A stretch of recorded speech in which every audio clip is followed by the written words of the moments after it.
নমস্কার বন্ধুরা, মায়ের রন্ধনশালা এবং ব্লগার চ্যানেলে আপনাদের সবাইকে স্বাগত। তো আজকে আমি আবারও একটা রেসিপি নিয়ে এখানে চলে এলাম। আজকে আমি এখানে বানাবো স্পেশাল মশলা দিয়ে মাছের মাথা আর বাঁধাকপির ঘন্ট। তো তার জন্য আমি এখানে বাঁধাকপি নিয়ে নিয়েছি একটা মাঝারি সাইজের।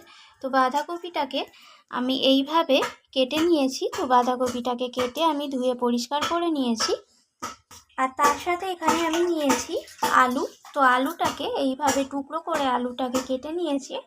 আর এখানে নিয়েছি একটা বড় সাইজের টমেটোকে আমি একদম ছোট করে কেটে নিয়েছি। আর এখানে নিয়েছি আমি দুটো তেজপাতা, আর এখানে কয়েকটা কাঁচা লঙ্কা, আর এখানে নিয়েছি আমি রুই মাছের মাথা। আর তার জন্য আমি একটা স্পেশাল মশলা বানাবো। তো সেটার জন্য এখানে নিয়েছি আমি এখানে নিয়েছি আমি দেখুন গোটা মশলা নিয়েছি। তো এখানে আমি জিরে নিয়েছি, গোটা জিরে, দারচিনি, গোটা ধনে আছে, আর লবঙ্গ আছে, আর এখানে শুকনো লঙ্কা আছে। তো এই মশলাটাকে আমি প্রথমে শুকনো খোলায় ড্রাই রোস্ট করে মিক্সিতে গুঁড়িয়ে নেব। তো আমি সরাসরি রান্নার কাছে চলে এলাম। আর উনুনের মধ্যে কড়াই বসিয়ে দিয়েছি, কড়াইয়ের মধ্যে সর্ষের তেলও দিয়ে দিয়েছি। তো তেলটা এখানে গরম হয়ে এসেছে। আর এখানে আমি মাছের মাথাটাকে ভেজে নেব। নুন হলুদ মাখিয়ে রেখেছিলাম। তো মাছের মাথাটা আমার এখানে ভাজা হয়ে গেছে। আমি মাছের মাথাটাকে তুলে নেব তেল থেকে। এরপর আমি ওই একই তেলের মধ্যে কেটে রাখা আলুগুলোকে দিয়ে দিচ্ছি। তো আলুগুলোকেও আমি লালচে করে ভেজে নেব। তো এরপর আমি আলুর মধ্যে সামান্য পরিমাণ লবণ দিয়ে দিলাম, আর দিয়ে দিলাম সামান্য পরিমাণ হলুদ গুঁড়ো। তো লবণ আর হলুদটাকে মিশিয়ে নিয়ে আমি আলুটাকে লালচে করে ভেজে নেব। তো আলুটা আমার ভাজা হয়ে গেছে। এখানে আলুটাকে আমি তেল থেকে তুলে নিচ্ছি।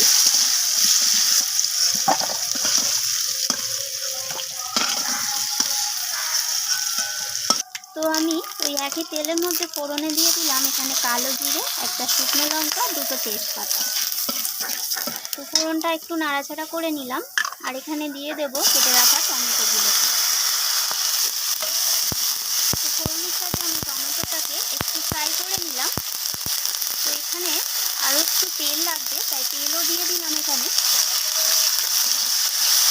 তো আমি টমেটোটা ভাজা হয়ে যাওয়ার পর মশলা দিয়ে দিলাম প্রয়োজন মতো হলুদ গুঁড়ো, আর ঝাল অনুযায়ী লাল লঙ্কার গুঁড়ো, আর দিয়ে দেবো এখানে জিরে গুঁড়ো।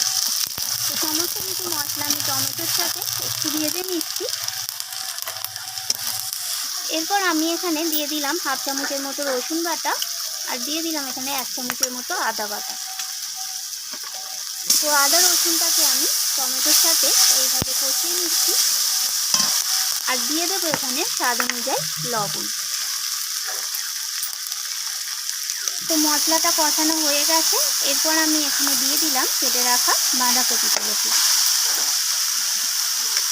তো আমি বাঁধাকপিটাকে মশলার সাথে ভালোভাবে এইভাবে একদম মিশিয়ে নিয়ে ভালো করে কষিয়ে নেব। তো দেখুন বাঁধাকপিটা কষাতে কষাতে কতটা কমে এসেছে। এরপর আমি এখানে দিয়ে দিলাম ভেজে রাখা আলুগুলোকে। তো আলুগুলোকেও আমি বাঁধাকপির সাথে কষিয়ে নিচ্ছি।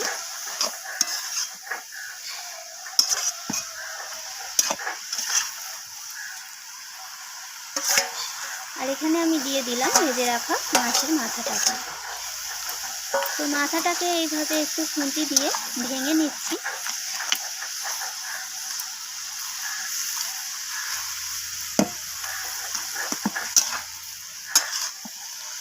মাছের মাথাটাকেও আমি কষিয়ে নিচ্ছি বাঁধাকপির সাথে।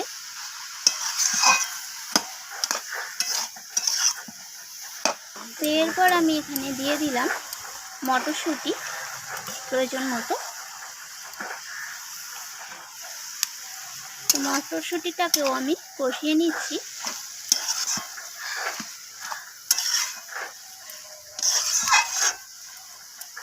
এরপর আমি এখানে দিয়ে দিলাম স্বাদ মতো চিনি, স্বাদের ব্যালেন্স হওয়ার জন্য।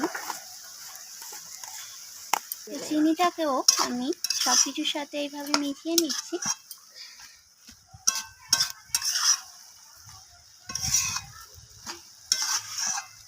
তো দেখুন বাঁধাকপি থেকে জল বেরোনো শুরু করে দিয়েছে। তো এইভাবে আমি নাড়াচাড়া করে করে এটাকে আমি রান্না করে নেব। ওদিকে আমার বাঁধাকপিটা তো কষানো হচ্ছে, আমি ঢাকা দিয়ে এসেছি। তো আর এদিকে আমি মশলাটা বানিয়ে নেব। তো যে মশলাটা আমি গোটা দেখিয়েছিলাম, তো এটাকে আমি শুকনো খোলায় ড্রাই রোস্ট করে নিয়েছি। তো এবার আমি এটাকে মিক্সিং জারে গুঁড়িয়ে নেব। তো দেখুন এটাকে আমি গুঁড়িয়ে নিয়েছি একদম মিহি করে। তো চলুন আবার আমি রান্নার কাছে চলে যাওয়া যাক। তো দেখুন এখানে বাঁধাকপিটা আমার একদম রেডি হয়ে এসেছে। আমি এটাকে ঢাকা দিয়ে দিয়ে রান্না করে নিয়েছি বেশ কিছুক্ষণ ধরে, প্রায় 20 মিনিট ধরে এটাকে আমি রান্না করে নিয়েছি। আর এখানে বাঁধাকপিটা একদম সিদ্ধ হয়ে গেছে, আলু টালু সমস্ত কিছু একদম সিদ্ধ হয়ে গেছে। আর যে মশলাটা বানালাম সেই মশলাটা আমি দিয়ে দিলাম। তো মশলাটা আমার অনেকটা পরিমাণে হয়েছিল, তো আমি সেই মশলা থেকে 1 চামচ পরিমাণে মশলা এখানে দিয়েছি। আর দিয়ে দিলাম কিছুটা ধনিয়া পাতা, আর দিয়ে দেব কয়েকটা কাঁচা লঙ্কা। তো এবার আমি সমস্ত কিছু আরও একবার নাড়াচাড়া করে মিশিয়ে নিচ্ছি। তো এখানে আমার একদম স্পেশাল মশলা দিয়ে মাছের মাথা দিয়ে বাঁধাকপি ঘন্টটা একদম রেডি হয়ে গেছে। তো চলুন এটাকে এবার পরিবেশন করে তারপর শেয়ার করা যাক। তো দেখুন এখানে তৈরি হয়ে গেল একদম স্পেশাল মশলা দিয়ে বাঁধাকপির রেসিপি। তো দেখুন বাঁধাকপির রেসিপিটা কত দারুণ লুকটা এসেছে, একদম অসাধারণ। আর কালারটা দেখুন কত দারুণ এসেছে। তো দেখুন, তো এইভাবে বাঁধাকপির ঘন্টটা আপনারাও বাড়িতে ট্রাই করে দেখবেন। খেতে কিন্তু দারুণ লাগে গরম ভাতের সাথে, আর রুটি পরোটার সাথে তো খেতে ভালোই লাগবে। তো বন্ধুরা, রান্নাটি কেমন লাগলো অবশ্যই আমাকে কমেন্ট করে জানাবেন। আর ভালো লাগলে তো লাইক শেয়ার করতে ভুলবেন না। তো আমার চ্যানেলটিকে সাবস্ক্রাইব করে চ্যানেলটির পাশে থাকার অনুরোধ রইল। আর পাশে থাকা বেল আইকনটি প্রেস করে দেবেন, প্রেস করে অল করে দেবেন, যাতে আমি কোনো ভিডিও আপলোড করলে সবার প্রথমে আপনার ফোনে নোটিফিকেশানটা পৌঁছে যেতে পারে। তো আজকের মতো এইটুকু, আবারও দেখা হবে, আবারও ফিরে আসবো অন্য কোনো রেসিপির সাথে। তো আজকের মতো এইটুকু, ধন্যবাদ বন্ধুরা।